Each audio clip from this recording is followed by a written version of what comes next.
bismillahi rahmaani rahim asalaamaaleykum mbokku téléspectateurs yi salaamaaleykum soppe yeeg xarit yi salaamaaleykum fu doomu Sénégal mën a féete ci àdduna bi ñu ngi koy nuyu di ko dalal ak jàmm ci kanamu télévision Futur Média kenn dal ak jàmm moom lañ leen di ñaanal macha allah ci barke sang bu tedd bi sallallahu alayhi wa sallam door émission bi nag nanu ko baaxooy defee saa su ne ñu ngi nuyu bu baax a baax sunu PCA mboolem directeur ci biir kër gi ak itam tout le personnel macha allah ñaan yàlla mu dolli jàmm ci suñu kër gi macha allah yàlla def fi sutura bu doy a doy ne lépp a ngi ci sutura macha allah bu weesee jàmm.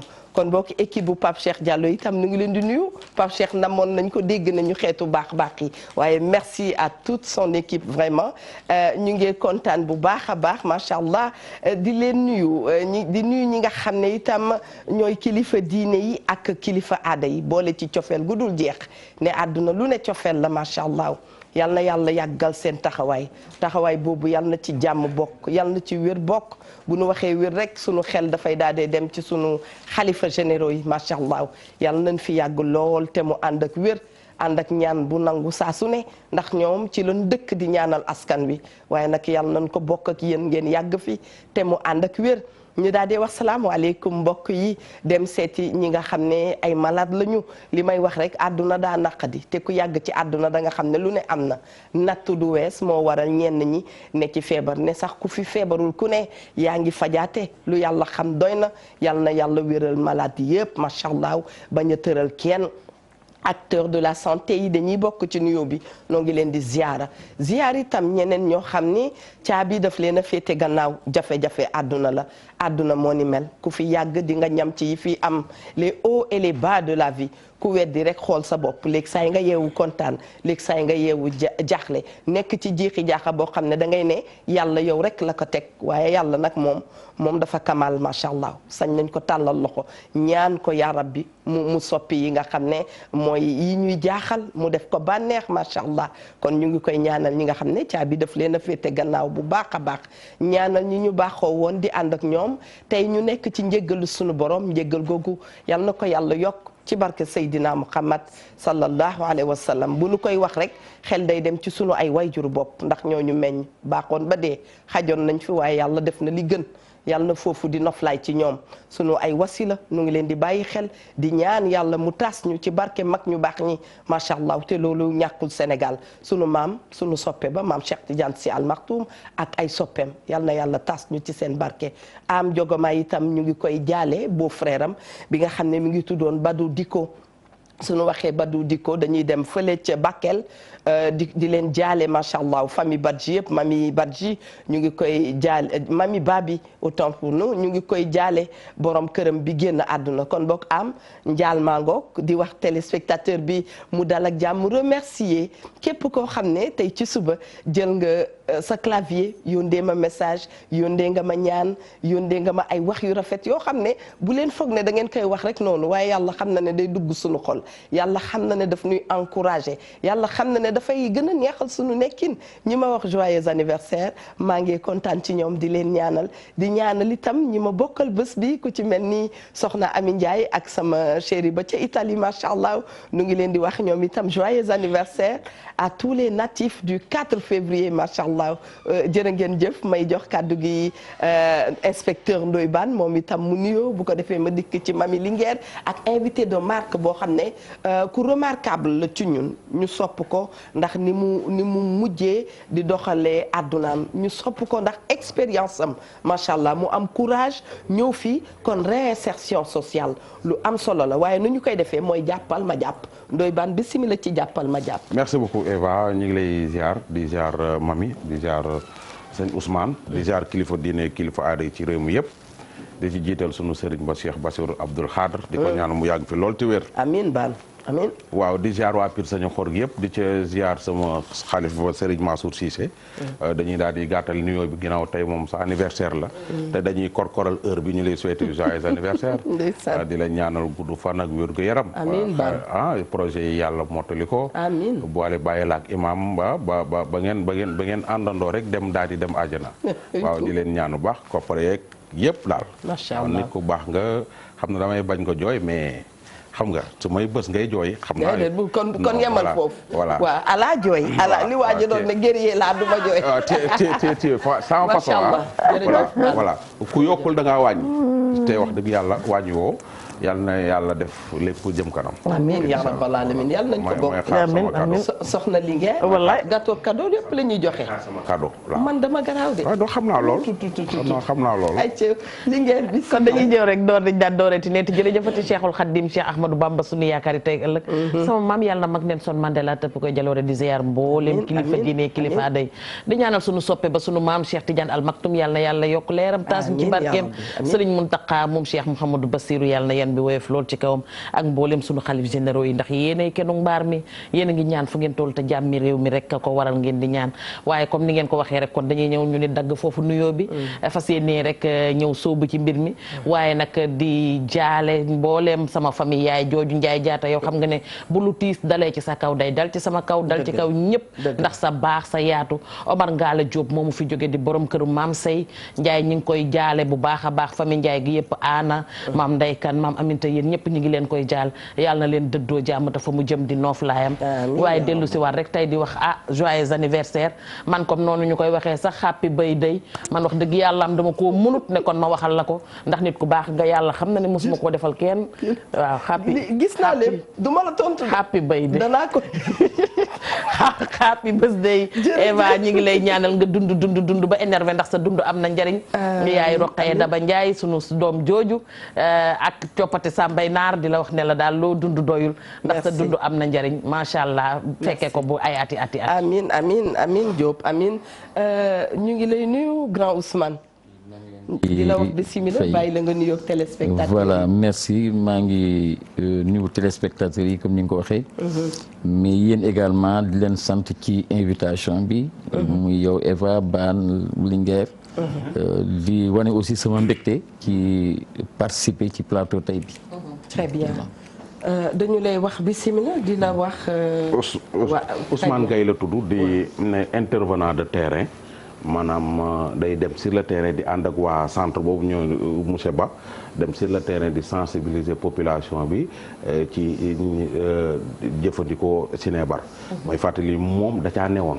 ci ay jamono dem ba génn ca di génne di liggéey di génne ña ca nekkoon ña ca ne film nii mu leen ciy génn di leen récupérer di leen dugalaat ci société bi comme moom ni mu nekkee ci société bi du ko ndaw nag fu ne lay dem ci àdduna bi fu ne lay dem ci àdduna bi di sensibiliser population Sénégal bi ànd ceeg ay ONG yooyu di leen jàppale suñu demee ba ci kanam dinañ ci ñëw ñu mi ngi tudd Ousmane Gaye nekk foofu ca CEPIAT Ousmane est-ce que sañ naa dem laaj Miyandour élément waaw so élément bi ñëwee dina baax trop ci li ñuy waxtaan waaw madame Ndour laay bàyyi mu wax ma rek ndax pare naam parewul tey moom nañu may rek élément bi dem ba jeex bu jekkee rek macha allah mu def ñu signe ndax ñaari bonjour à toi très bien yow rek la ñu déglu kon mbokk téléspectateurs yi ngeen xaar tuuti rek déglu li nga xam ne mooy élément bi ñu leen indil. àndandoo moo ñu ko doon àndandoo. maa moo nekk xale musicien doon leen fréquenté. mun naa ne àndandoo mun naa nekk curiosité. donc doon leen fréquenté. ay xaritu musicien. waaw ay xaritu musicien. donc amoon benn kër boo xam ne retrouvaille woon. donc dafay dem. di fa dem ba léegi di ma gis ñoom ñooñu dañuy am fu ñu laaxatu. waaw xam nga. xaw ma lu ñuy def nag. mais xanaa dañ baax waaw xam nga amoon benn copain nag noonu la man damay jékki-jékki di leen dégg ñuy waxtaan jékki-jékki doo ko dégg ci dara seet boobu nag man dañ ci kum ko bay bëgg a dégg de plus en plus ñuy dem may gën a gëstu un bon jour sama copain musicien dama yow ma laaj ko wan biir loolu des si biir damay jékki-jékki dégg leen ngeen waxtaan bu ñu yàgg ba jékki-jékki di leen déggaat du ma dégg dara après ma ko siy sonal di ko laaj mun da nga dañ kumpa sa dañ kumpa moo tax tey dinaa la wax lan lañ doon def xam nga benn jour ma toog si néegam mu génnee benn mel ni genre pip tama lañ koy wax daal pip waaw pip waaw mu lay naan tama voilà moom la ñuy wax tama si milieu bi mu génne lu mel ni genre pepp ceeb yooyu loolu la ñuy woowee cocaïne crack waaw boobu daan naa ko cigarette cigarette mais j'étais une débutante si cigarette bi donc mu ne ma tey dinaa la wan li ñuy def da ngaa dañ kumpa nga si la génne loolu jox mu ne ma da ngay jël nga def si cendre nga xëcc nga naj bul génne sa xaar bi nag après nga wax ma li ngay yëg la ma dem ma essayé ko mais au début ça me disait rien donc chaque jour su ma ñëwee rek mu jox ma chaque jour su ma ñëwee rek mu jox ma dem ba tàmm ko moom moo ma doon ravitaillé ak tout mu dem ba nga xam ne moom tamit mënatul mu dem waaw mooy sama copain bi léegi jékki-jékki na ma sa kër sa yaay amul ay or yooyu nga andi ko munu muy laaj ndax sa yaay amul ay or waaw ma ne ko loolu pour lan mu ne ma dama ngeen bëggoo toog xanaa ma ne ko si bëgg naa ma ne ko man bu ma def loolu mais jël naa tante xool et jël nga tante jël sa or yaa pour indi ko voilà mais kon da nga daan toog ba mel ni moom da nga dem toog ba nga daan di ko namm voilà affaire bi noonu la lay def nag boo demee ba nga xam ne yow produit dugg na ci yow rek carrément loolu la ñuy wooyee addiction donc tu es devenu dépendant de produit waaw loolu la. ça veut dire que say parents xamoon nañ ko. non samay parents nag xamuñu ko woon parce que man dama daan débouché dama doon ñëw taa sama kër. daan fa fanaan. donc un bon jour samay parents woon nañ ma. ne ma qu'est-ce qui explique ce que tu fais. tu viens des fois tard. des fois da ngay doo fanaan ci kër gi. lan la. ma ne pap dara affaire yooyu xam nga. paas donc ñuy dem ba sama benn sœur découvrir benn xama almet lañ koy wax nag boo xam ne almet lañ koy utiliser daal. waaw xama mooy li ñu joxe picc bi. voilà c'est ça. donc ñu gis sama bagage jox ko sama pap denc ko pullement. un bon jour mu woo ma ne ma lii lan la. waaw xam nga donc mu ne ma donc tu es un drogue. donc man soo dem ba nga xam ne man xale yi dañ ma bëggoon. suñu kër ba ci xale yi koñ ba. mais xale yi kër ga léegi su may wax ak ñoom bu ñuy xeex ma leen di jéem a ranger sax. mais sama papa ne te toi tu n'as rien à leur dire. tu es un drogué prostitué. son propre papa. donc stigmatisation la. voilà mu lay fekk rejeté boobu. moo tax nga gën cee dugg. waaw ma gën a dem nag di gën di duggaat parce que boobu soo nekkee ci kër gi bu ma amee lu ma war a def rek. sama papa ne tu es un drogué. ay dëkkandoo naa leen maanaam ni mu la ko waxee dafay dal ba ay dëkkandoo si koñ bi sax bu ñuy dugg mais ne c'est un drogué kii bu leen wax ak moom c'est un drogué. samay dëkkandoo samay famille yaay ñëpp ku ñëw mu ne leen c'est un drogué prostitué. donc man boo ci may dem ci milieu bi di continuer. à la recherche tamit de ma consommation. donc am na benn équipe terrain boo xam ne doon ñëw si terrain bi. donc di xool usage de drogue yi di waxtaan ak ñoom. xam nga naa leen dafa am benn centre bu ubbi fii bees. donc fekk boobu yow drogué wu nga ñaata at. boobu maa ngi si sama 10e année. 10 ans léegi ana waa ji. waa ji mi ngi fi à un moment donné doon na ñëw fii sax mais léegi ñëw fi. dama ñu ci mu nekkoon ba léegi. ba léegi mi ngi drogué yow. ba léegi mi ngi drogué amul yow mosoo am ci dëkk. man am naa jëkkër léegi.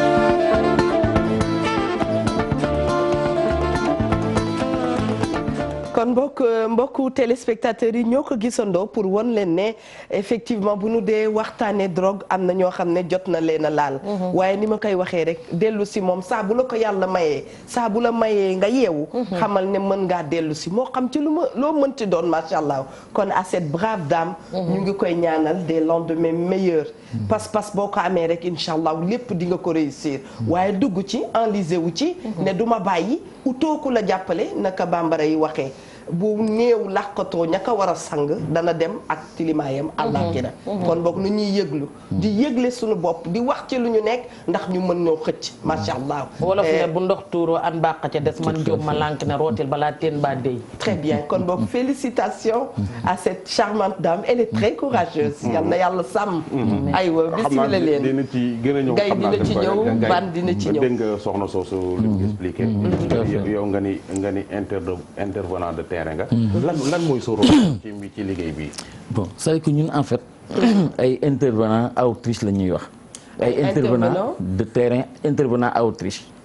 xam nga outreach mooy aller vers.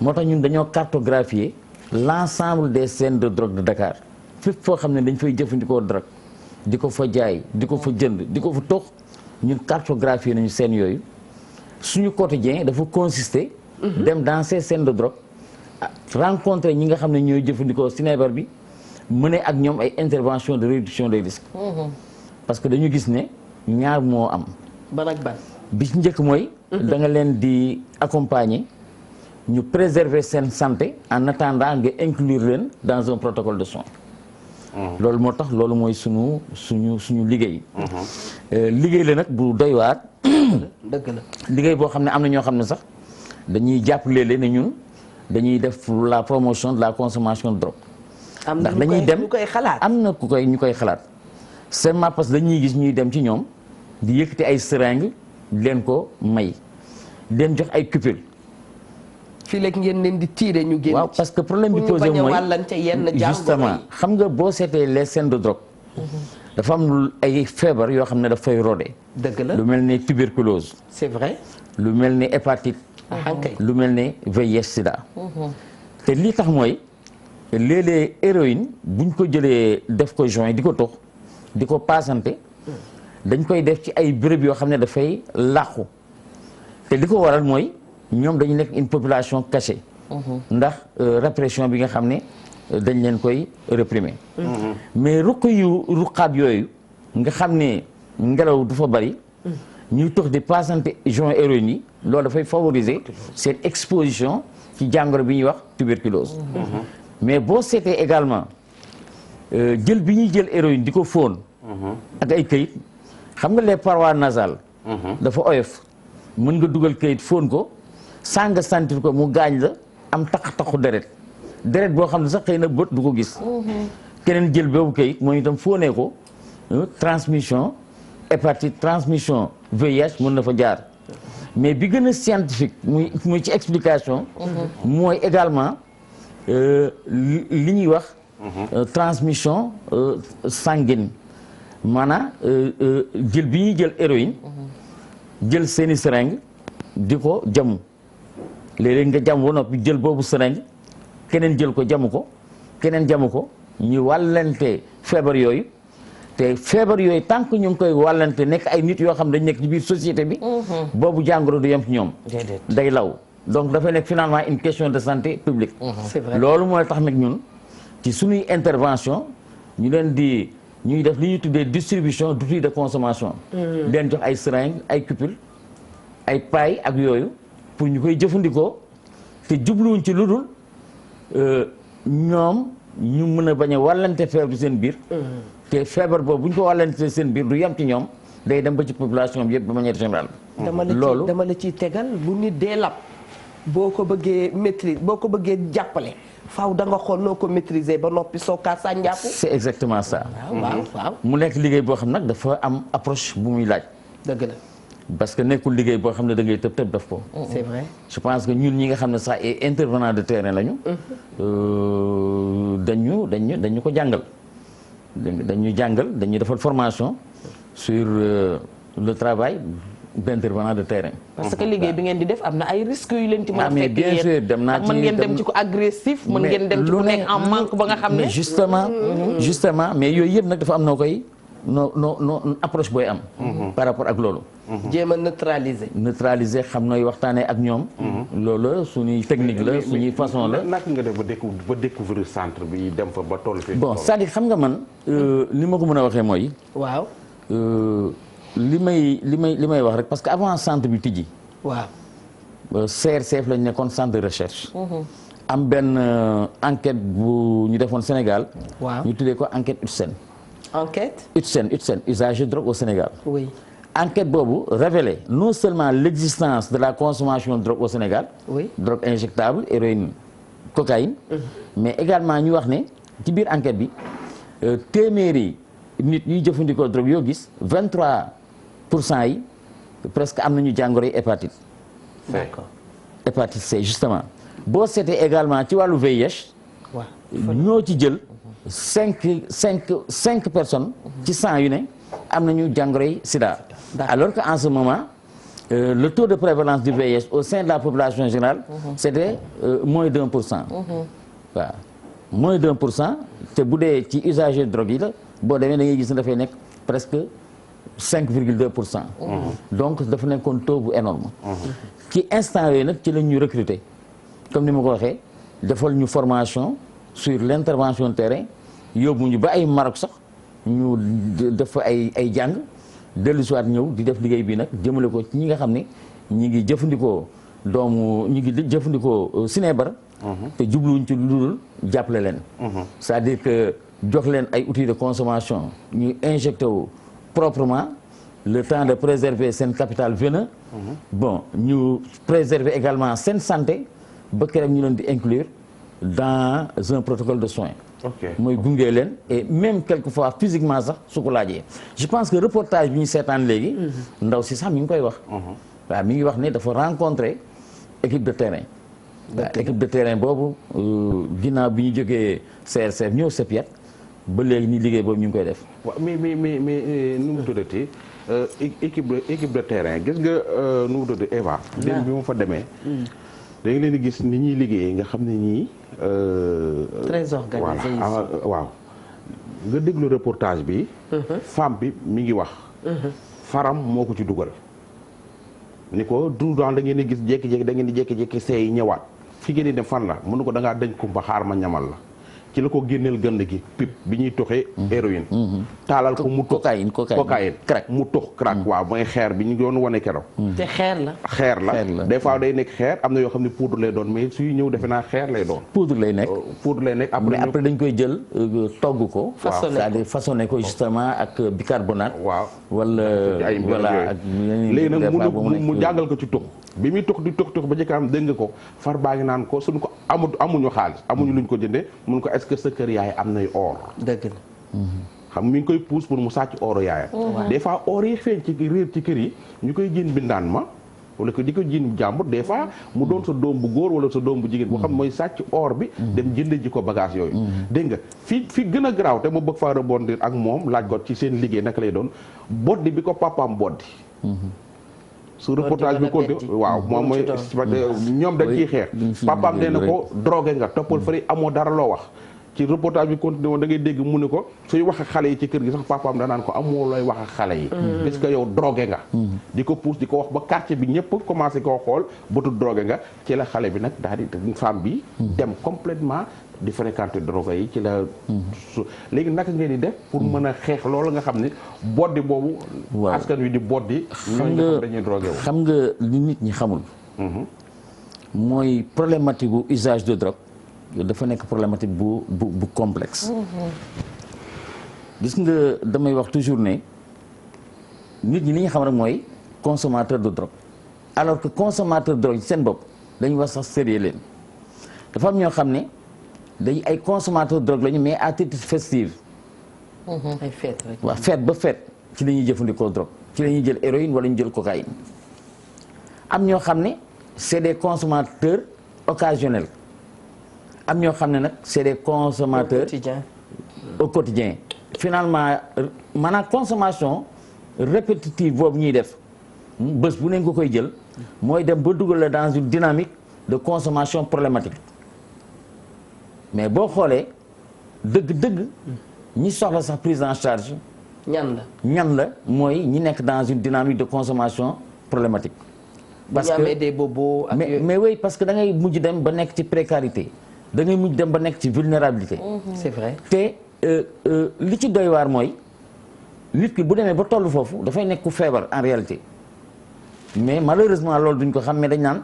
bakkanam la topp nit mënul bàyyi du lekk ak naan loolu la ñuy jàpp ne bakkan la lépp lu muy def bakkan la alors que romb na foofu finalement dafay nekk feebar moo tax ñooñu sax jël leen yóbbu leen kaso en réalité c'est pas la solution mais la solution mooy nga accompagner leen yóbbu leen aux soins fu ñu leen mën a fajee mais malheureusement ci sunu kër yi ñooñu dañ leen di stigmatiser parce que simplement famille yi dañuy affecté wu ci am ci seen biir kër koo xam ne day jëfandikoo sinébar moo tax wax bu ñaaw dañ la koy teg mais stigmatisation bi yamul tamit ci famille yi de ba ci da ngay dem ba ci hôpitaux yi doguma la nga am yaay tam boo xam ne li ngeen di jàngale nii ma nga ca ñu ne ma ngi nabbee doomam ji mënu koo wàcc ne kii dafay drogué wu waxuma loolu mu koy jéem a jël en charge. tout à fait sa yaay dina investir ci yow di bëgg la xëcc nga ñëw ay mbokkam ñu ngi wax naan kii du ko bàyyee boppam kii nga xam ne drogué la pression dootoo xam pression lañ koy teg ba finalement dootoo xam c'est vrai te gis nga li ñuy tuddee alliance thérapeutique parce que faj bi ñuy faj sinébar bokkul ak faj bi ngay faj yeneen feebar mais moom boo koy faj maanaam loolu alliance thérapeutique la diggante ki ñuy faj ak ki koy faj mais alliance thérapeutique boobu ñi nga xam ne ñoom ñooy wéyjur yi dafa am rôle bu am solo buñ ci mën a jouer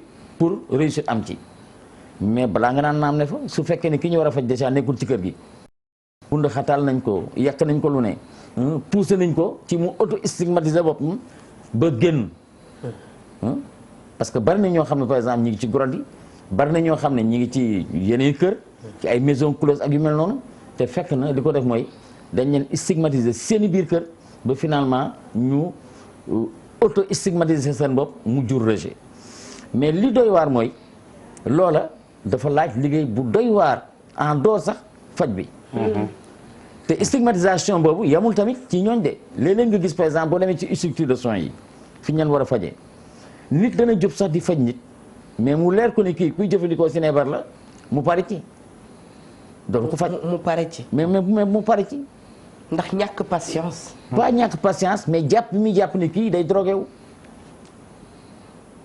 dégg na léeg-léeg tamit du nekk ci structure de santé yi mais léeg-léeg mën na dem sax ba ci justice ay police ay gendarmerie mais sant bi ñuy sant yàlla mooy actuellement ci cadre xeex bi ñuy xeex violence fii ci Sénégal stigmatisation boobu nit ñi dañ ci liggéey lu am solo ay série de plaidoyer waxtaan ak ñi nga xam ne ñooy parlementaires yi waxtaan ak les forces de sécurité def ak ñoom ay atelier de plaidoyer ba ñooñu ñëpp ba ci religieux yi ñoom ñëpp suñu toll nii Sénégal xam nañ ne dëgg ñi nekkuñu ay nit yoo xam ne dañ leen war a rejeter mais ay nit la ñu yoo xam ne dañ leen war a faj dañ leen war a intégrer dañ leen war a jàppale ñun dañuy toog si ak suñu téléphone sonné mu nekk benn gendarme wala benn policier xamal ñu ne kat kenn ci ñii ñu ngi ko fi téye ndax lii ak lii ak lii lu ngeen ko mënal ñëw leen ko mënal ndeysaan léeg-léeg sax ñoom seen bopp ñoo leen di ñoo ñuy référé koo xam ne dañ koy yóbbu aux soins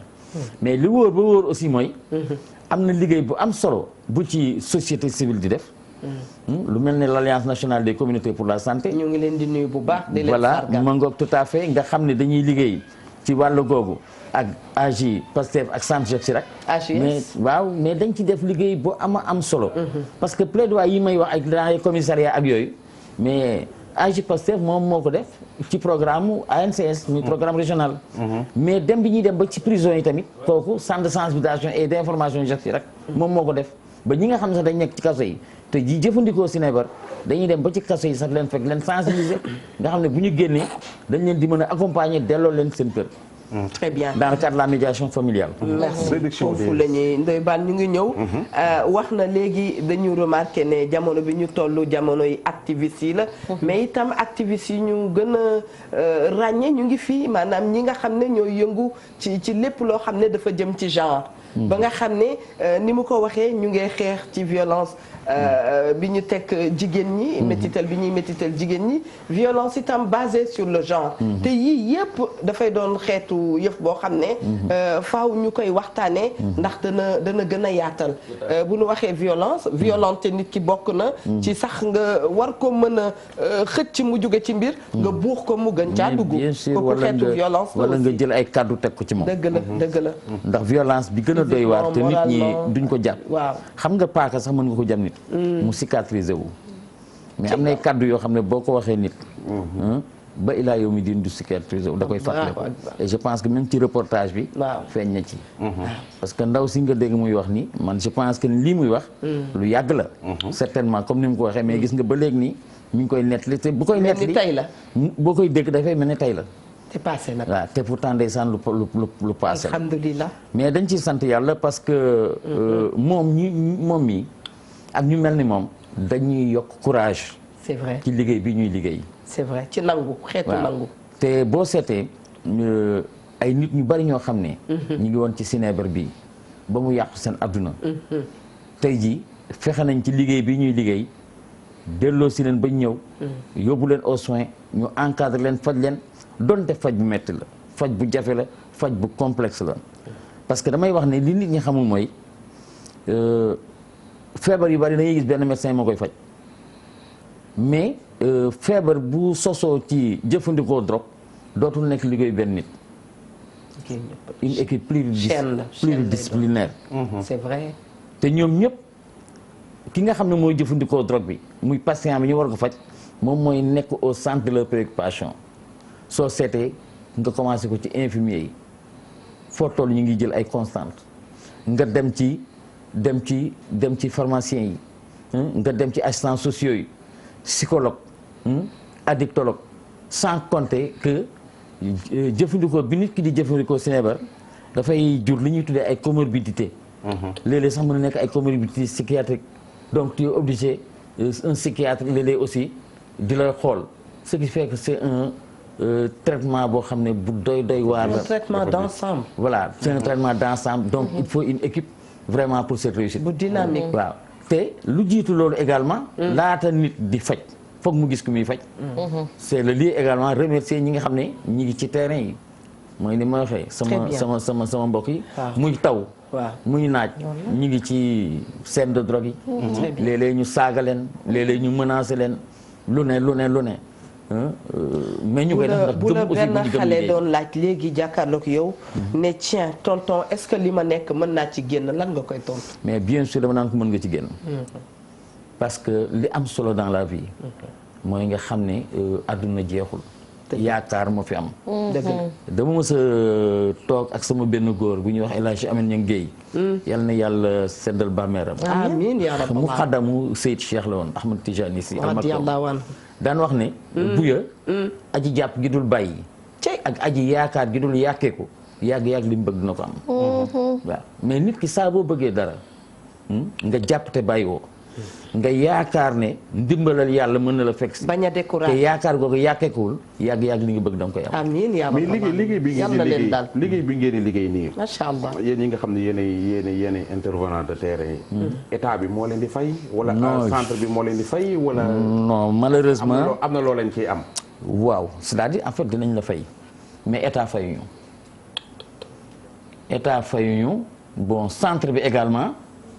léeg-léeg du moo ñuy fay peut-être li ñuy fay ci ñoom lay jaar mais lañ ñuy fay benn projet la moo tax dinañ ñuy indemniser na am lu ñuy fay chaque fin du mois am ñuy jox mais wax dëgg yàlla ñu sant ci yàlla nag ndax ça nous permet ñu dund ça nous permet ñu yor suñu njaboot waaye dëgg tubarkalla intervenant de terrain yooyu yéen mbokk yi ñu seetaan na ngeen xam ne lu existe la lu am la ñoom itam ñu ngi nekk au chevet des autres ñi nga xam ne ñoom ñooy jëfandikoo drogue payu yàlla sax nag moo ëpp mooy gën gi fay macha allah ñoom dama ko bëgg laal liggéey bi ngeen di liggéey est-ce que nit mën na koo liggéey te fekk mosul jëfandikoo. waaw bien sûr am na ci ay assistants sociaux ñu ngi ci am na ay assistants sociaux ci biir am na ñoo xam ne ay éducateurs spécialisés lañu ñu dugal leen ci liggéey bi parce que dañ la koy jàngal rek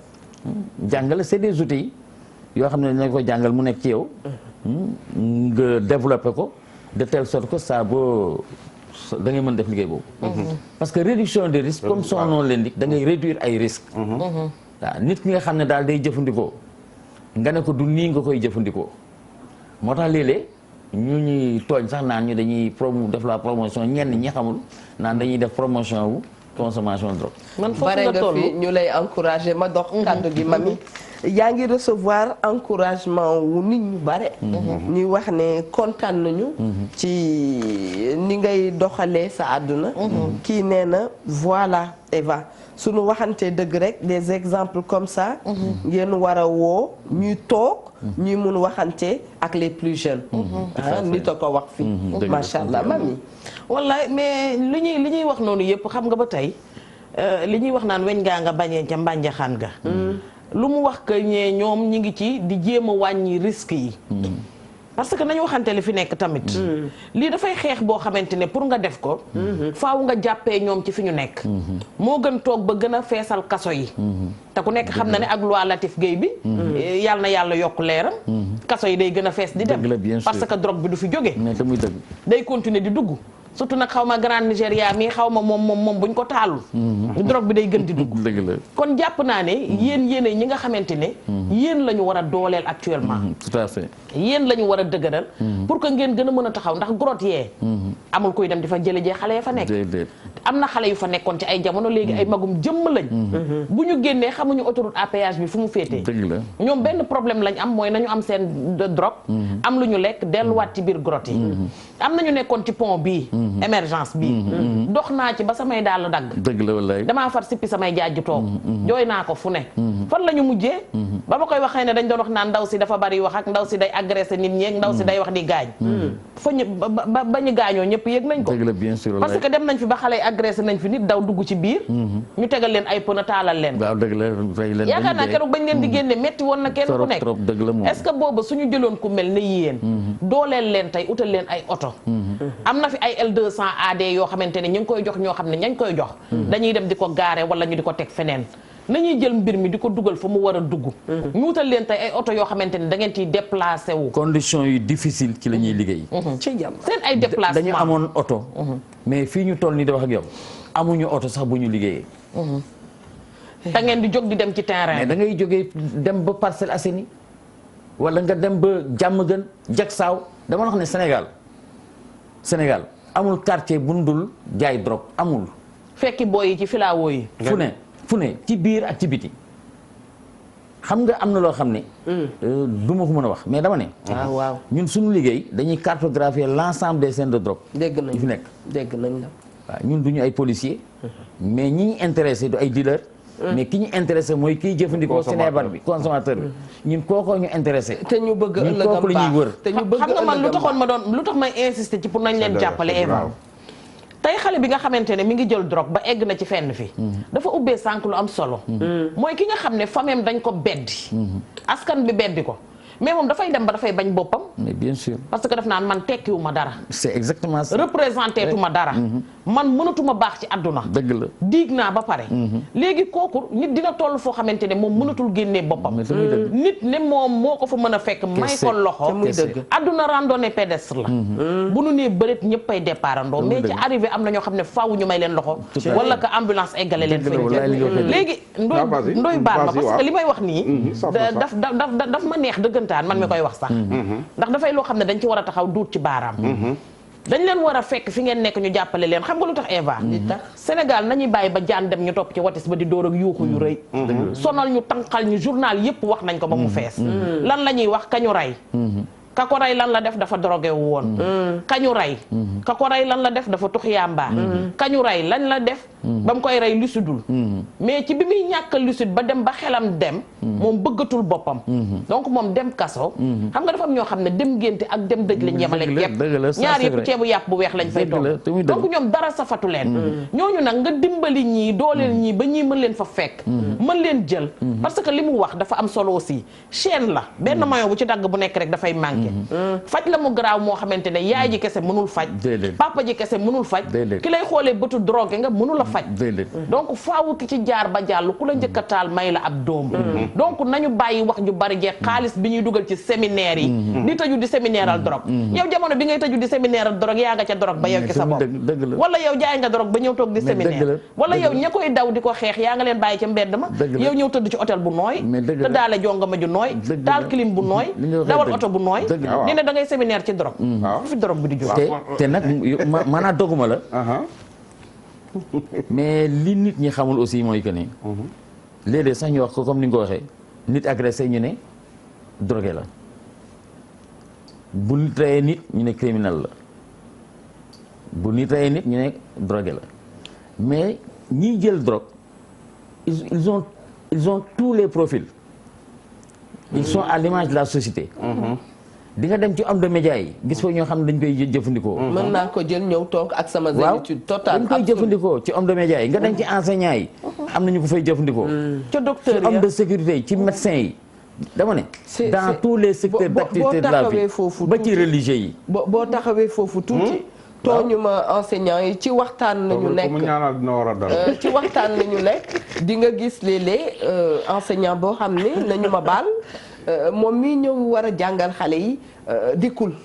waaw dikkul ci parce que day naan day saf dara. tu vois te xale yi di la côtoyer di la xool. nga war leen a former te yow dikkuloo. di xeeñ yéen ni devant les élèves. dañ koy gis tamit.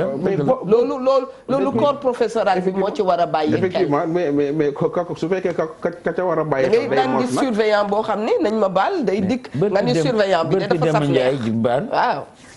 ci journaliste yi laa ko jële am benn journal bu ñu wax ni sëriñ bi ci suufu deram ci la doon def joint yi waaw ci journaux yi lañ ko bind donc damay wax ni donc pour wax la ni fépp la dëgg la ndeysaan te un monde sans drogue n'a jamais existé et n'existera jamais. mais on peut se battre. moo tax dañuy xeex. dëgg la génne ñi ci mën a génn. justement loolu la. dañuy xeex. xam nga sëriñ buy mos moom jooy na waar. xam nga ñaan ngay nangu rek. voilà xam nga li woykat bi naan doomi mbër jàngil bëre. yàgg des na la mos a ñam. soo xamee ni doomi mbër ga da ngay am yooyu moytu. lu yàgg di nga bëre. da ngay fexe ba sooy bëre yooyu yu mel noonu nga war ko nga moytu ko. dëgg la boddi gi leen di boddi noonu. ñi nga gis ñu naan ko na toog fële tuxkatu yàmbaa la. nangam ak nangam. est-ce que du sunu nit ñu mooñe ñun Sénégalais yi sunu cosaan ak sunu aada sunu culture. moo nangul soo génnee kaso. waaw en général bu njëkkoon da ngay gis koo xam ne da daan tox yaayam naqat boobu moo ko yóbbu moo ko rey moo ko jox tension jox ko yeneen feebar. voilà sunu cosaan ak sunu aada ak sunu moyen ñu njëkkoon mami mi xam naa ni dina moomu ci gën a xam dara. soo duggaan kaso soo génnee da ngay gàddaay. ñaari pen ngay tëdd kay. bu njëkkoon doo ngay gàddaay am na ñoo xam ne sax bu ñuy libéré di faatu. voilà c'est ça. bu ñuy génn kaso di faatu. tey jii nga nekk ci koñ bi sa yaay sa papa nekk imaamu koñ bi. nekk notable nekk chef de quartier bi sa yaay nekk maire mbootaay bi. ñu ni taawam bii nga xam ne moom la yaakaar day tux yàmba wala day drogué wu googu gàcce rey na imam ba rey na yaayam lii nag looloo tax souvent gàcce gi nga li teg est-ce que du looloo tax ñu lay recité du la bëgg a jur te loolu du régler problème yow mii de dañ laa weccoo ci hôpital ba mais Ndoye Bane dafa am lu Assane Ndiaye dafa am lu ma dégg Assane Ndiaye wax ko ci benn wayam moom laa doon déglu sànq bi may ñëw gàcce bu yemee ci biirum néeg doomi ndeye koy faj bu génn ba ca pénc ma doomi bàyyi koy faj xotteeku bu gàtt moo gën bu gudd dafa am mbir moo xam ne boo ko melengalee waa mbedd ma Sénégal mooy réew moo xam ne boo dénkaanee sa bopp di kilo bu ñu lay delloo xaaju gën waa liibar ngay doon nit ki da ngay jël li nga moom ci yow la xewee bala laa waa mbedd maa critiquer bala laa waa mbedd maa yaral yow jéem ci li nga mën ba pare waa mbedd ma kenn ku ci nekk nga ak maam dëgg la gis nga maire bi toog di la ŋàññal di la xasal bu xamoon la doomam yendoo Sénégal rek ngay gis koo xam ne doomam a nga fanaan ca bitim réew nekk ca si mari ngàññam muy xas doomi ke fenaan fii àll man boo ñëwee ne ma sa doom jekk mën a dox dama naan la looy dox ba dajeek moom maay njëkk a yaral sama bopp man mooy que du ma xool bëtu nit ñi may ŋàññi ba tax ma jël li ma am sànni du ma xool ni man kilifa laa ba tax ma jël li ma am sànni dama laa waxoon ne la yaay ki ne laam dafa am lu mu woyoon yóbbante yàllaa wóor soo bëggee mu def ci sa ndab soo bañee mu def ci sa ndab kon nangul mu def ci sa ndab muy sëb cër kenn ku nekk am na lu la yàlla sédde ci sa biir kër loo xam ne neexu la boo sañoon tey mu génn ca biir kër ga mais yàlla moo la ko sédde avant lépp ku doon may sa bopp gën ñëpp kenn du la ŋàññi kenn du la xool lay li nga waxee dëgg ngay bismillah waaw c'est-à-dire man xam nga gis nga lii mu wax nii xam guñ ko xam ak xam bu ñu xam ne aussi léeg-léeg su amee ko xam day jëfandikoo sinébar ci kër moom doon bi mu ko doon dafay affecté waa kër gi ndax dañ naan doomu diw kër diw la dëkk kër ñoom diw moo tax léegi ni ma ko waxee ci recherche environnement bu favorable Alliance nationale des communautés ñu ngi jàppalante ak ñun dans le cadre communautaire ñu def li ñu tuddee ay dialogue communautaire mais dialogue communautaire yooyu da nga ciy woo chef de quartier day mel ni bàjjenu gox yi seen teewaay da cay am solo da nga leen ciy woo bàjjenu gox yi dañ koy fekkee chef de quartier bi fekkee ko imam bi fekkee ko ak léeg-léeg ñan ne ca koñ bi di jëfandikoo ñu jëfandikoo drogue relais ak ñëpp ñu dajal leen waxtaan comme ni ñuy waxtaanee nii ñu koy waxtaanee waxtaani ëtt lañ koy def pour nit ñi xam ni dañ ko war a maanaam waru nekk tabu. dëgg la nag. parce que drogue baa ngi fi ñiy jëfandikoo drogue ñi ngi fi suñuy rakk lañu suñuy doom lañu suñuy jigéen lañu kon nag nañ ko waxtaanee ci koñ bi xool nan la ñuy def ba jàppale leen gis nga dialogue communautaire yooyu en général buñ ko defee ba pare da ngay gis kenn koo xam ne dafay jóg jël koo xam ne sax du doomam mais day nekk ku nekk ci koñ bi. même bu fekkee ne yaayam yóbbuwuñ ko sëram yóbbuwuñ ko moom mooy takk ndigam jël responsabilité boppam gunge ko indi ko au soin. te kanam boobu la ñu xamoon ci Sénégal dama koy wax te duma ci taay. da nga daan dëkk si ci koñ. am bàjjanu koñ. tout à fait nga dëkk si ci koñ am nijaayu koñ. ba nga xam ne bu dee sa nijaay wala sa bàjjan ya nga bokkal te yàlla def ko. sore nañ la boo dikkee ci koñ bi. ndey bi nga fa fekk nijaay ba nga fa fekk ak bàjjan. daañ la teg ci yoon. ne la kaayal nga baax. dëgg la am na nag loo xam ne am na ku koy laajte. nee na moom réellement est-ce que dëgg la nee na mus nga laal stupéfiant yi moom munu ko gëm xam naa. munu ko gëm nee na waaw parce que li mu gis nga affiché ko Zénitude nee na est-ce que li ngeen seen casting bi dëgg la wala da ngeen ñuy nax question la bu. mais question la mais xam nga. am na ay question yoo xam da ngay bàyyi noonu xam nga tax. waaw. am sens bàyyi noonu waaw. am sens rek mooy li ne ci kanam. très bien très bien parce que pour parce moom que tey jii en fait moom fi mu ci toll mooy c'est trop beau. pour que mu ne ndax naxuñu ko. waaw loolu lay laaj. non je ne pense pas. xam nga mooy li may expliquer. c'est que Sénégal ku fi dëkk. juddoo Ndakaaru. waaw màggee Ndakaaru. waaw. dégg nga. mën ngaa xam lu ne. mais li am solo mooy. waaw c'est pas ce qui est important. mais li am solo. mooy. le plus important. mooy di yaakaar naa mooy liggéey bi ñuy def di ko waxtaanee. bu njëkkoon dañu yaakaar ni gars yi nit ñi dañoo yaakaar ni booy yi ci bopp koñ bi rek. ñuy tox yàmbaa ji ñuy jàmmoo ñuy fóot. mais oui c'est est-ce que booyee rek la parce que gars yi dëkk bi booyee rek dañ ko jiina dama ne la. jiin ñu ko boyoom ren. dama ne su fekkoon mal la su fekkoon mal la dañ naan le mal est partout dans tous les foyers. dama ne la gis nga nee naa la ñiy consommer drogue. injectable héroïne cocaïne. te ñu visible mooy ñi problématique. ñi am problème. ñooñu visible ñooñu la ñu gis. ñuy déconné nii ñooñu ci gën a tuuti. te ñooñu mooy ñi nga xam ne ñooy débrouiller pour am ko. di sàcc pour am ko di jaay seen bopp ngir am ko. te ñooñu ci mais gën ñi a am tuuti moyen kenn gisu leen. mais la vérité mooy que ni. xamoo ci ku tudd Babacar. mooy que ni. dafa demoon Màkka de. ci régime bi naa la ko. am na ku fi laajte sa numéro après suñu paree suñ ko mënee joxe. léegi mère de famille bi lay seetaan wala père de famille bi wala jeune bi lay seetaan tey mos. est-ce que mën na la contacter. mais bien sûr comme mën na contacter directement également le CEPIAT xam nga li may wax mooy fii chance bi ñu am Sénégal mooy am nañ fi centre de prise en charge des addictions CEPIAT. Afrique de l'Ouest amu fi. ñun dañoo ko ñun ñoo am chance c'est le premier centre en Afrique de l'Ouest. génne ay preuves. CEPIAT bu la jëlee en charge médicaments yi ñu lay jox ak yooyu malade bi moo koy jël. justement c'est gratuit. très bien. prise en charge bi elle est gratuite. c'est que moo tax ma wax la ne la dafa am ñoo xam ne ñu ngi jaamu yàlla. te Sénégal a neex a jaamoo yàlla. actuellement même bilan yeeg yëpp dañ la koy defal gratuitement su fekkee man mun naa leen sax jox numéro mobile CEPIAT lu ngeen wax ci man. waaw ani ñi ma bëgg. ñoo ngi ni. mën nga voilà. très bien kon mbokki téléspectateur bi toog di nu seetaan. te li ñuy waxtaanee laal la ñun ñëpp la laal sax ndax. ku ca newul tey yaa ngi ragal ëllëgam ndax ëllëg du añ du reer. dañ koy sédd yàlla na doon ëllëg bi nu gënal. amiin jël leen numéro téléphone bi mooy 78 133 68 40 78 133 68 40 78 133 68 40 bu ngeen wootee te kenn jotu leen njaayeen ni saa bu ngeen defee appel en absence da leen ko yóndee message. da leen bàyyi message nit ki xam ne.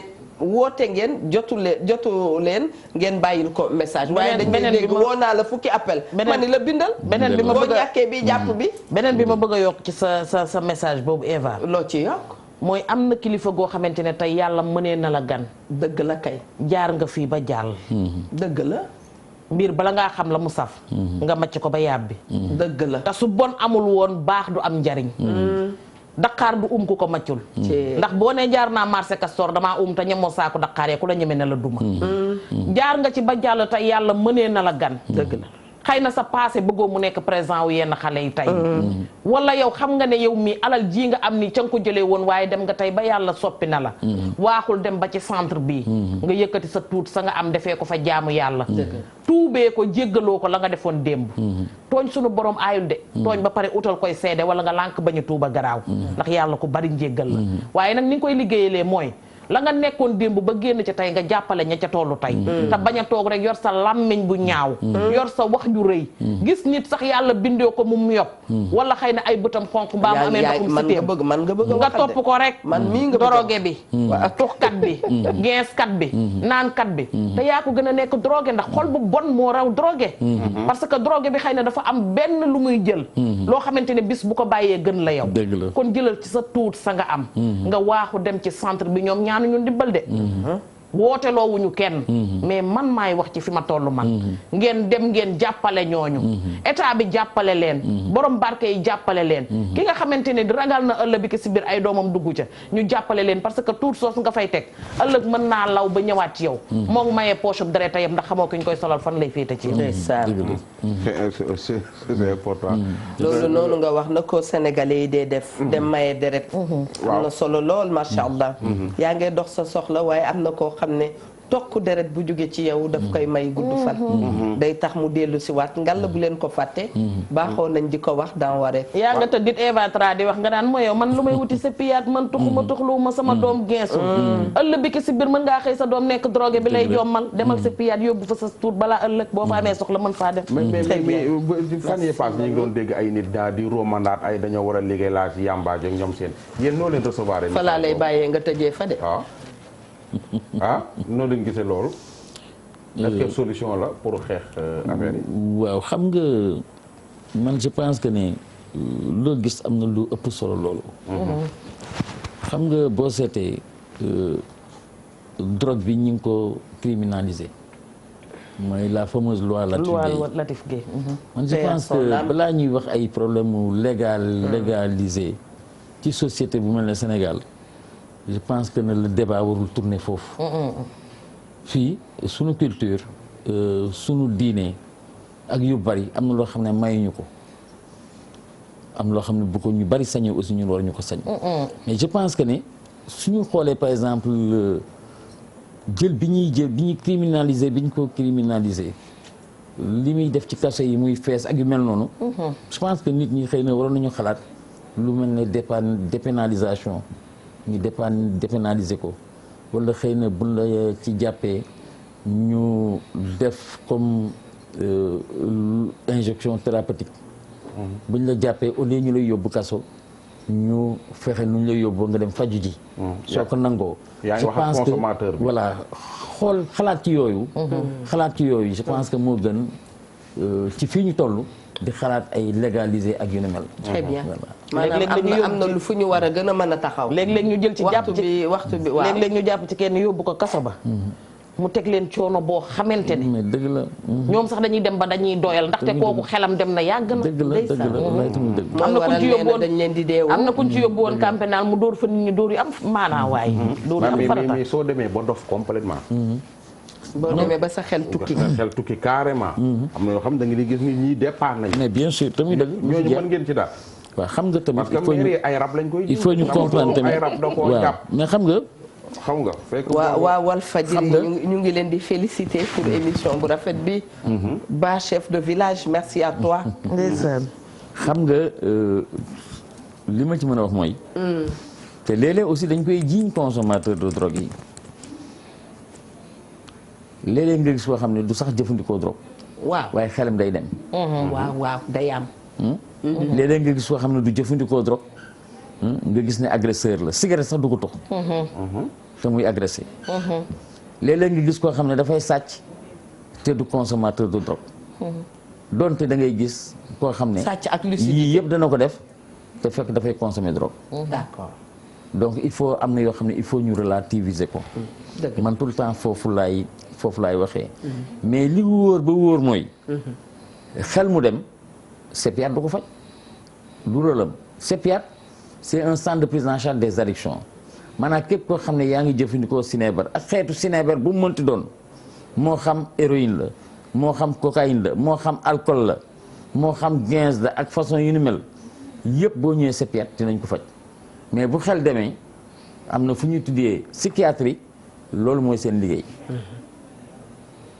loolu dafay wane ne kii consommer drogue xëy na mën na egg foo xam ne dina am ay comorbidité psychiatrique mais li wér ba wér mooy képp koo xam daal da nga dem ba am psychiatrie sa xel dem psychiatrie nga war a dem ci psychiatrie yi ñoom ñu faj la et loolu indiwoon na sax ay problème bu njëkk ba parce que boo seetee Sénégal comme ni ma ko waxee récemment la ñuy soog a am centre de prise en charge des addictions mais bu njëkk ba képp koo xam ne am nga problème mu dem ci wàllu drogue ak yu ni mel dañ lay yóbbu psychiatrie lañ lay yóbbu hôpital Fann lañ lay yóbbu wala ñu yóbbu la caaro yi ñu bari sax dañ daan siisu di wax ne foofu ñu wérul ñoo fa nekk man du ma fa dem loolu te it wax dëgg yàlla nekk na dëgg tamit parce que xel bu dem kooku psychiatrie lañ koy fajee waaye kenn du ko fajee centre de prise Ousmane Gaye jërëjëf remercier nañ la bu baax may sant naa leen kontaan nañu te jële nañ ci ay kàddu yu wóor yoo xam ne bu ëllëgee danañu jëriñ lan mooy nekk sa dernier mot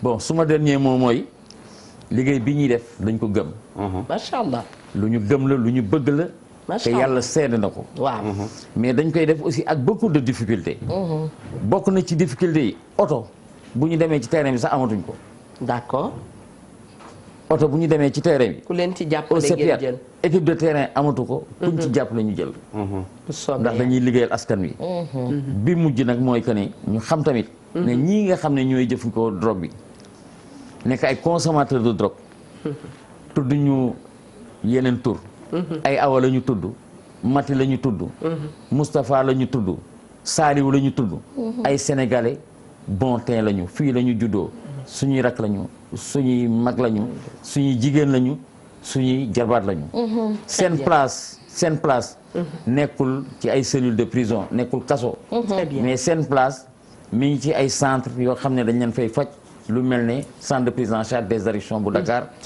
nga xam ne am na Dakar am na Mbour am na Kaolack maa ngi leen di sant leen remercier Eva di leen wan aussi également kontaan bu ma kontaan ci émission tey bi te bu neexee yàlla aussi du fi am engagement kon boole nañ le club des amis de Wareef soxna Linguère wallaay xanaa dellu di ko bëggewaat rek gay moolum géej xam nga moom waxtaanam bi tey moom dina yëngal ñu baree c'est vrai ndax da nga indi lu am solo te xam nga maa ngi nii kuy nëbbatu du ko wax sàcc bi du ne maa ngi nii te nag man may wax ma ne séntu weer moom buñ cay buuxante ba di ca dem hôpital ak feneen damaa yaakaar ne coup d'état bu raté la waaye weer foo taxaw gis lii mu wax leer na naññ te kenn ku ci nekk war ngaa takku taxaw ci bay ci sa waar ndax fii la xewee ci Sénégal comme li mu wax xeweewut fenn fii la xewee te dafa mbir moo xam ne nañu bàyyi di ko jiiñante waaye na ci ku nekk def farata ci bi mu jotee comme nag dañu souhaiter joyeux anniversaire tey Eva sa borom kër wu njëkke tamit moom i tey la anniversaire am muy Papa Pilo Diallo fële ca Monaco borom këru Awa Pilo waaw Awa Pilo ni ma nobee ëpp na ba Pilo ci boppam léegi nag moom père day anniversaire tey moom père Pilo def na baraay yéen démb joyeux anniversaire teg na ko fii père Pilo def na danse ba joyeux anniversaire waaw def na danse ba yaa ngi doy baan xamante ngeen yàlla may beneen jabar père Pilo waay mi ngi yëngal kër wareef day nar a tas ndax Eva day dagg Awa Pilo day dagg billet waaw dafa bañ wujj ba boo ku mu xam sax boo amee wujj mu mer far di wax ne ki génn ci li ma sol tey mooy alhamdulilah couture moo fi génn ñu koy wax Souleymane Gilles moom itam mujj ci jàpp di xaritu Abib Ndiaye mi ngi ci 77 540 43 85 77 540 43 85 di xaar nag gâteau bi ñëw pour ñu anniversaire yaa may ni ñu dagg gâteau bi boo xanaa xaj nga fi ñëwal voilà kon bokk Ndoye Bane yow itam merci à toi merci ñu ngi kontaan bu baax a baax Ousmane gâteau bi da nga ko fekkee faaw nga yóbbaale ci mënta ñaan jox ci soxna si baal nañ la kile bi naka lañ koy waxee tijji beek yëpp yow daal fu mu ne nii gâteau baa ngi nii et yéen ñëpp yéen a ko moom ak ñi ma doon souhaiter joyeux anniversaire lii mooy seen émission Wareef ñu ngi nekk ci thème bu doy waar waaye naka àdduna lépp ci am gis nañ ko ci suba. ñu ngi jaale ki nga xam ne mooy am jogamaay ci mbokkam boobu génn àdduna jikko keneen ku ne ci dëj ñu ngi lay jaale waaye itam ñi nga xam ne itam ñoo juddu le 4 février. ñu ngi leen di wax joyeux anniversaire. Ndoye Bane. happy birthday to you rek loolu la ñuy tàggoo tey ji joyeux anniversaire. di la ñaanal gudd fan ak wér gu yaram di ko ñaanal père Pilo yàlla na ko yàlla may ñaari jabar ñetti jabar ba ñeenti jabar waaw bu ko defee rek kër ga gën a xumb. voilà c'est ça mbokk yi lu dul baax ko tamit imam tamit voilà ni ñu koy waxee saa su ne lu dul baax baax a ko gën baax a noppale yal na nu yàlla teg ci yoonu njub te ñuy bàyyante xel. ndax natt du wees. nit baax na ba tàyyi ñu xëy ne ndekete yoo nangama ko dal loolu yàlla la nanu jàppalante rek ne àdduna jàppal ma jàpp la remercier nañu ñëpp macha allah ku nu yónnee message remercier nañ la ku nu woo remercier nañ la ñu ngi leen di jox rendez-vous suba incha allah ci kàttanu sunu borom di remercier bu baax a baax équipe bu Mia Ndour di leen wax ne rek suba bu soobee yàlla bon appétit à tous et une excellente journée à vous merci.